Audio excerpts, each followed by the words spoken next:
Good morning, kids, and today we're checking out a brand new video from Outside Xbox of the 5 games they've tried to love, but they just can't, no matter how hard they try.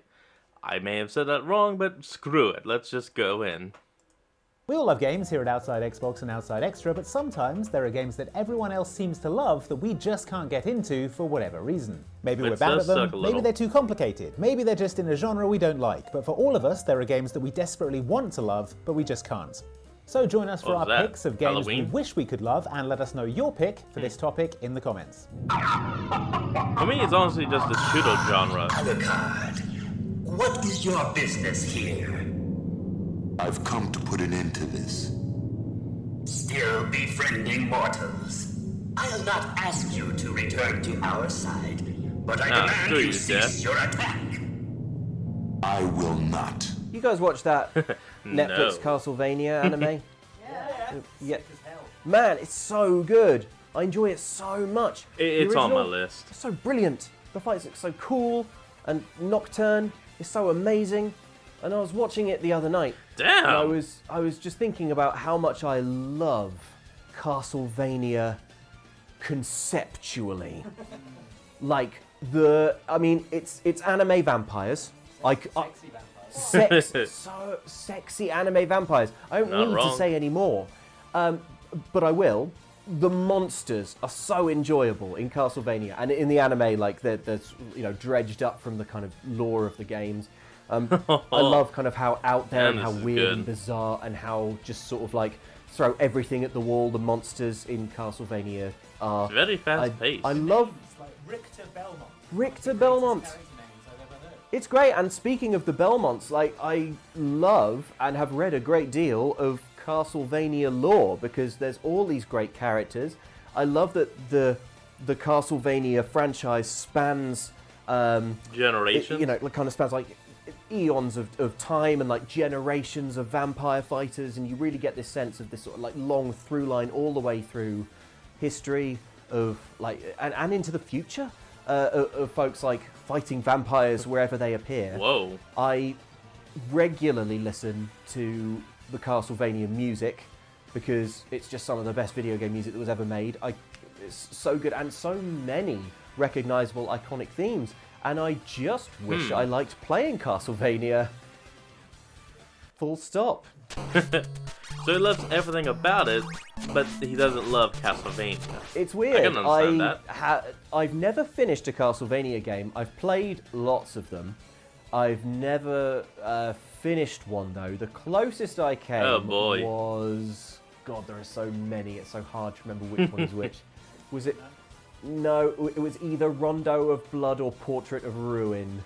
What's the one where you're a little future boy? Rondo. I think the closest I came was Dawn of Sorrow, which on a very long transatlantic flight, I just sort of settled in and I was like, all right, here we frickin' go. Huh, I got it as, magical. like the Castlevania collection on my Steam Deck. Everything was ready, and I think I nearly made it to the end, but by the end I was so lost. I had no idea where to go next, and I had ended up somehow like, even though I was just playing the game the way I felt like the game wanted me to play it, I could tell that I was like seriously like under-leveled and under-equipped. Everything was just getting really, really hard. Everything was like sort of killing me in one hit, and it just didn't feel like I'd played the game right. Were you And that's killing been my everything you experience came across? with a lot of Castlevania games, I suppose. Weirdly, I have played a lot of Metroid games, and I really like the Metroid games, and obviously the fact that we have the term Metroidvania is a clue that those types of games sort of like they have a lot in common. I think the difference is that Castlevania games tend to ask a little bit more from you in terms of keeping track of your character progression. It's a bit more RPG-y, there are more numbers, there are things to equip, there are weapons to unlock, stuff like that. There are kind of builds you can put together. Things that I love doing. Oh, that was a two-handed weapon. Okay, From now Software it makes sense. RPG, but for whatever reason in Castlevania it just doesn't click with me. I think it's just this sort of nagging sense that I might be like going the wrong way all the time, or I'm not sure what it is, but I guess I don't have to be sure because the premise of this video is just things that we wish we liked but can't. And for me, it's Castlevania games. I don't hate playing them, But when I think about Castlevania conceptually and cool how graphics. I just love everything about it and how much I enjoy any Castlevania media that isn't a Castlevania video game, I just think, man, I wish this worked. I wish this worked on me. A little bit of a shame.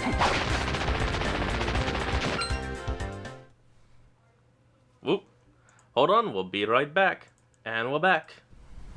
I am on record extensively on the shortcomings of Starfield. And so now I'm going to talk about them some more, but from a different angle, because Starfield is the game. Almost, it is a recent game, but it is almost the definitive game that I should love, that I want to love, and I'm having a very hard time. Okay, so from vampires to space. How about my foot up your ass, newsboy? That a big enough scoop for you? I don't think that's appropriate talk. On this occasion, the angle I want that's a little to funny. attack Starfield is... You're twisting the knife today.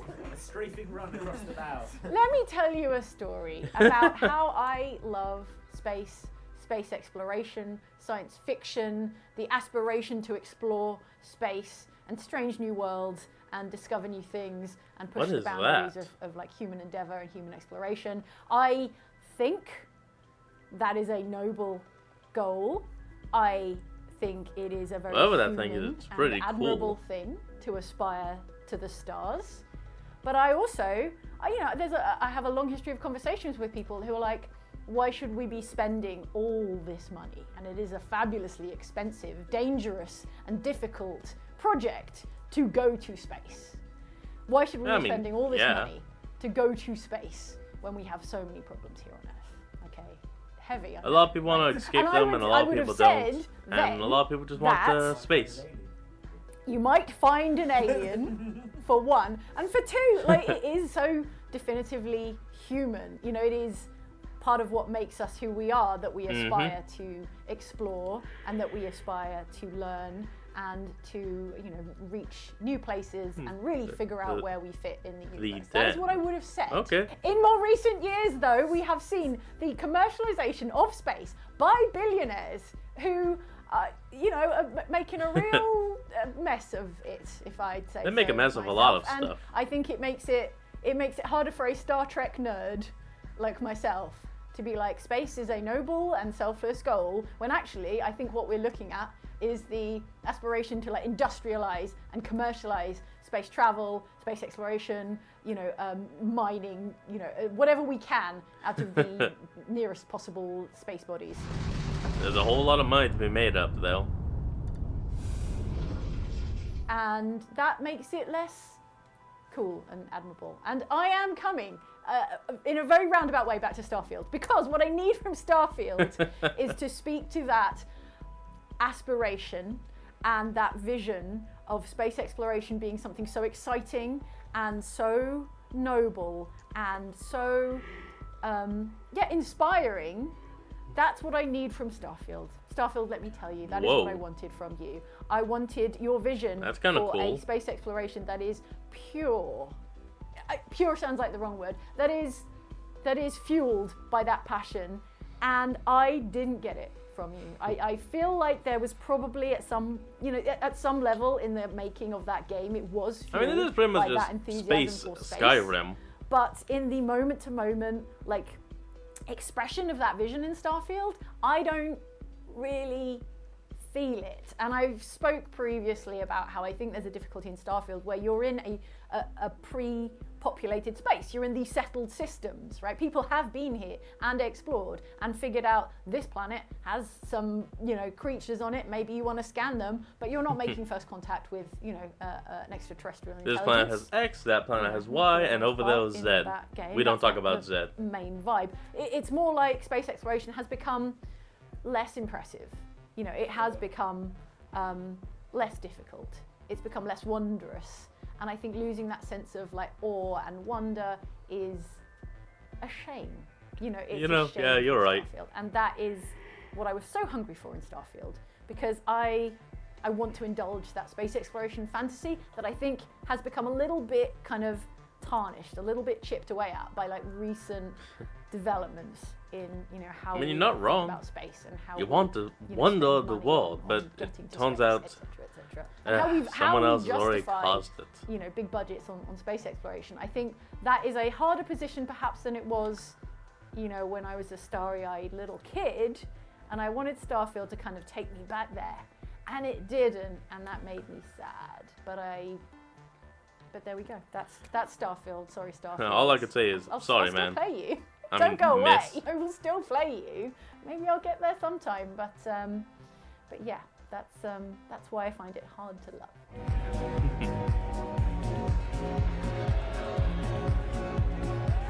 What is this? We'll be right back. And we're back. Hi everyone, I'm here to talk about Dead. Kind of looks like everyone gets about 5 minutes. By Daylight, which is a great game. Don't get me wrong, I think it's an excellent game. I just can't do it right or well. I was never a fan of Dead by Daylight, I thought. You're dead. You hear me? Dead. So anyone who knows me knows that I love horror, like particularly slasher films, and Dead by Daylight is, I think, the greatest video game about almost all of these horror characters. Like, everyone's in it. So they just added Chucky from the Child's Play films, one of, I think, like consistently the best slasher franchise of the last 30 years. You can play as Michael Myers, Ghostface, and Scream is in there. The alien from Aliens, Sadako from The Ring. Xenomorph. Like, every possible horror character that you would want to play as in a video game is in this video game. And for some of these characters, this is the only time they've ever been in a video game. I mean, there's for a lot couple of them, not really very good Chucky games. I don't think there are any Halloween games. So if you want to play some of these characters, this is your only chance. I really like the setup. I think the kind of asymmetrical thing works really well. I love Friday the 13th. I think that's really good.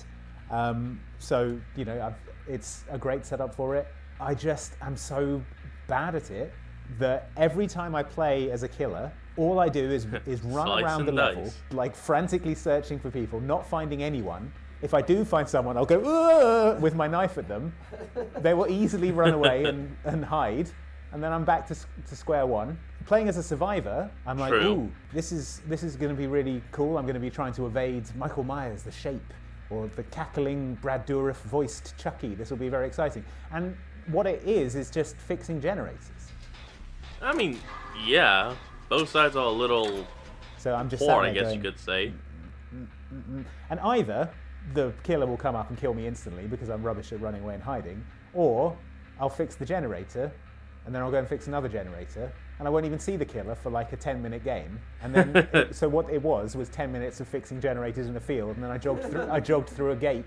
And I might see, you know, Ghostface going, "Arr, arr, I can't believe you did it. Damn you." And I'm like, well, that was, I mean, yeah. Tense while you're fixing the generator. I mean, not really, because I'm like, okay, well, if someone comes up, I can't really do anything about it because I'm bad at running away. And then I'll just get carried on and put on a hook. And I'm like, well, this is the game now, being on a hook. Ah, damn. And I'm like, ooh, that's like right anyone want to come save me? And they're like, not really. You weren't adding much to the team. So I'm like, I'll just sit on this hook then. And then a big spider ghost comes and pulls me into the void. Yep, just let it. Let the entity consume. So yeah, I just find like, out the lore it just feels like there's so much potential there. And I 100% acknowledge that it's on me. And people who are really good at the game have a great time. It's all thrilling games of cat and mouse with various exciting killers. And the way they do the content is so good as well. The regular content packs, the original killers that they put out are, you know, just as exciting and good as the licensed ones. You know, like the Korean boy band serial killer guy. They had that like freaky nurse. There's that woman who can control like crows. They're like really cool and interesting horror concept. All the backstory lore stuff is really interesting. You like read into the backstories behind all the characters. It's so good, and yet whenever I play it, I'm like, yes, time to play some Dead by Daylight. And then I'm either running through a field, not finding anyone, or sitting there wrenching screws into place on a generator. And it's just like, it never quite delivers what I want from the game. It's never quite there, I guess you could say. It's on me, but I really wish I could enjoy Dead by Daylight more than I do. You never know what trouble he'll get into next.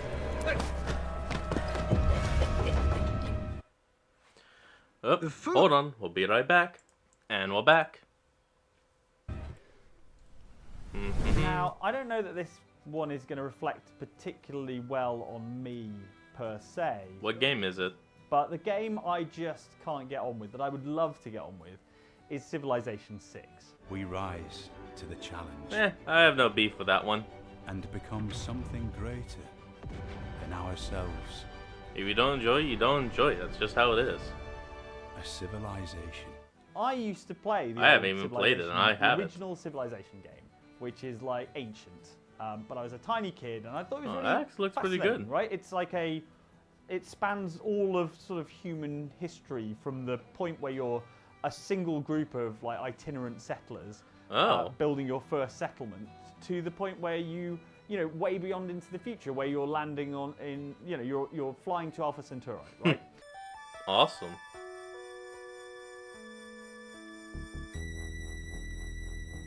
So, 2017. The idea of a game that was so ambitious that it spanned that amount of time was fascinating, and I loved all the negotiating with leaders. I loved the technology tree. You know, you kind of worked your way through discovering different things and picking your route through the secret of currency, human learning and knowledge to get to the end game as quickly as possible. So I really liked that as a concept. I think it's brilliant and wonderful.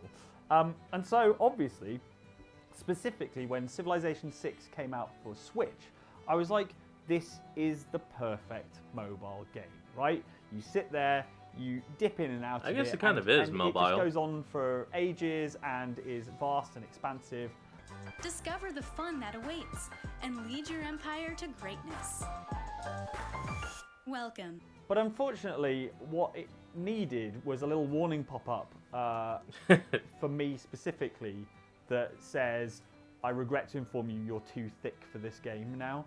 Because I can't win in that game at all. And it makes me sad. Good news. Sid Meier's Civilization 6 is on Nintendo Switch. Bad news. You don't know where to start. Civilization 1, which is the one I first played, and Civilization 6, which was the next game I played. I've not played 2, 3, I assume there's a 4 and a 5 in there somewhere. I hadn't played any of those. So the game had ballooned in complexity to the point where I no longer understood it. I was like Lestat from Interview with the Vampire, where it's been 400 years later and I don't understand the world I exist in, right? Brendan Fraser in Encino. Exactly, yeah, I'm like a Neanderthal, like rubbing sticks together and wondering why I can't operate a motor vehicle. Anyway, it's wildly more complex now. Funny. It's, you know, there are many more ways to win the game. In the previous game, the 2 ways you won were either you were the first one to build a spaceship that flew all the way to Alpha Centauri. Your name will live forever. Or you killed all the rest of the civilizations on the planet. Those were the 2 options. Oh right? boy.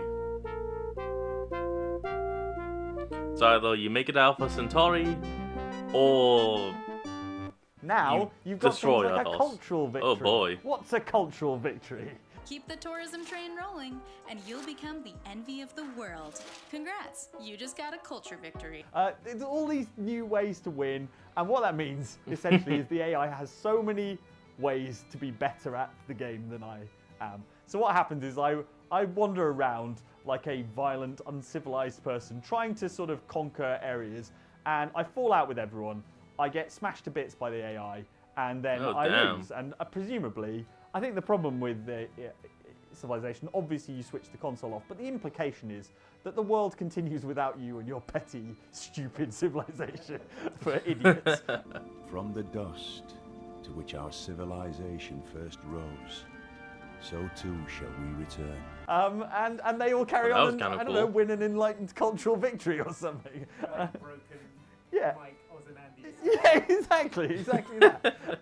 Like you're deposed and they manage to rebuild. Yeah, exactly, better and stronger. This severe This is just a little funny. Will not be sustained. I mean, like, he's even laughing at himself. England, thank Providence, will ascend again. So yeah, Civilization 6, I would love to love it because I love the concept and I loved the original. Like, genuinely, it was, you know, a game I played not just when it came out as a really tiny kid, but also like later in my like teens and stuff, I revisited it and played the original again, and like the Windows version, CivNet and things like that.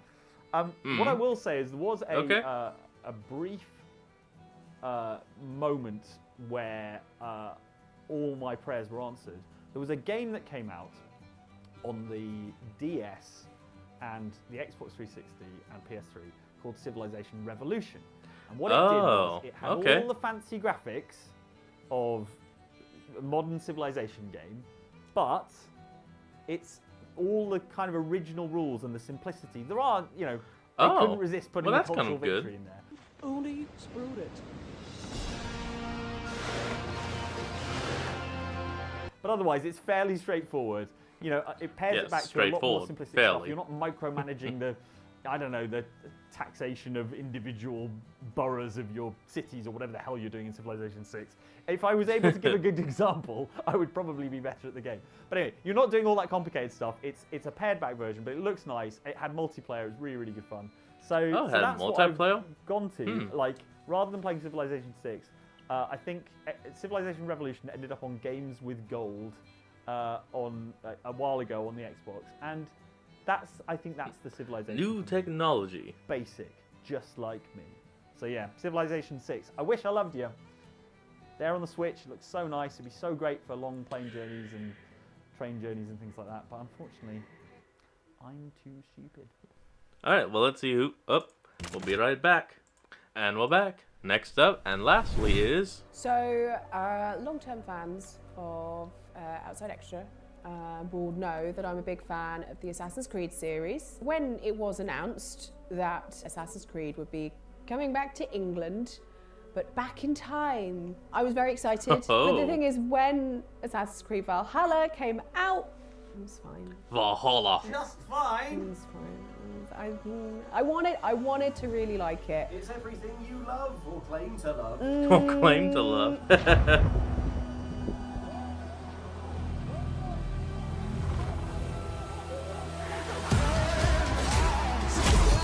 I think one of the biggest problems with Assassin's Creed Valhalla is it's very indicative of the game design choices that were happening at Ubisoft.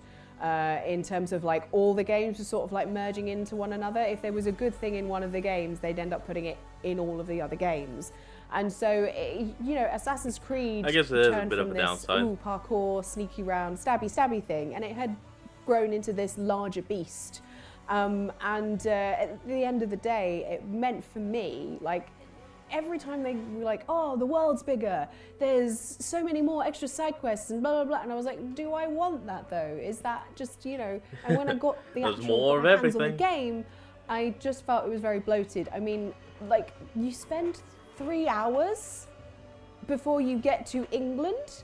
And I just found, like, instead of like sneaking around and like, I don't mind the kind of like changes and upgrades to fights and stuff and the combat and everything, but I just spent so much time riding around on my horse, and everyone knows that was like everyone's least favourite bit of the original Assassin's Creed. So that, you know, they slimmed down those bits and made it so that you weren't constantly going down corridors between cities and stuff. But because of the open worldiness, they were like, oh, all our other games are open world. Far Cry, everyone liked Far Cry, that's open world. So they did that to Assassin's Creed. And I think they managed to keep the reins in a little bit more for the Origins. I quite enjoyed that, but Odyssey, it was already starting to happen. I've not finished Odyssey. I really love Cassandra and hanging out with her, but it's too bloated. It's kind of cool with the cinematic camera. And then with Valhalla, it was just that, but times 100 it felt like for me. We will crack these like Christian monasteries like a row of hen's eggs. I didn't like the going on raids. The assassins, you know, you're sort of supposed to be the underdog and like fighting for like liberty, and like, you know, it didn't quite work when you're like running into a monastery and all these monks are like, ah, like, yeah, I'm the good guy, honestly. And like they did it was like, oh, you, yeah, it's like, oh, you don't kill anyone though. You just go in and you steal stuff, and I'm like, that's still not great. Yeah, no. I think the game that sort of wore me out a little bit on the Assassin's Creed series, which was a shame because I really wanted to like it. I think, you know, yeah, Ivor was a really interesting character, but I think she could be a little bit like one note sometimes, just like angry person, and like acted really well. But I think it was just they didn't give her much to different things to do. I want to go back to Sneaky Sneaky, please. Sneaky Sneaky. Drinking games and battle raps. Though you speak through another, your flighting's still poor. Okay, this is fun and quirky, a nice little kind of like extra sprinkle, but don't worry about doing like fun little extra sprinkles unless if the cake's rubbish, the sprinkles just won't get enjoyed, you know. So yeah, a bit of a downside. They're just there to distract from the fact that you know there's not enough there. I want good filled cake, delicious spongy cake of Assassin's Creed. I don't know where I'm going with this analogy, but yeah. You're hungry is what it is. I want cake. Good filled cake. Yeah. Though you choose to be quiet, your folly is loud. Oh my! So those are the games that we desperately want to love, but just can't for the reasons outlined previously. Thank you so much for watching. Do let us know what games tick those boxes for you in the comments below. Check out some more videos from us. There's one up here. Well, folks, I think that's going to be the end of today's episode. I hope you all enjoyed this. Remember to like, comment, and subscribe for more. Link to the original will be in the description below. And I'll see all you folks next time when we flick on. Peace out.